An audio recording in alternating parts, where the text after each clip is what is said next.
Mjafton të shohësh protestën e pardjeshme, ku njëkohësisht bëhet edhe një protest nga ana e partisë së Sali Berishës, apo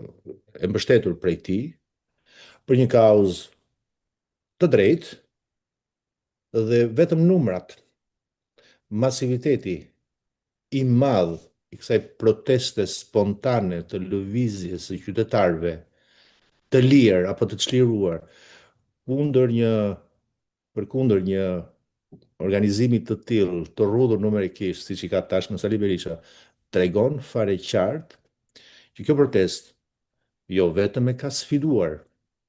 atë që deri tani pretendonte të ishte opozita formale,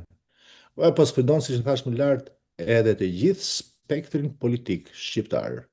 Kështu që shumë herë më e madhe se Sali Berisha, shumë herë më e madhe se sa politika e vjetër, për mua është sinjali i parë i një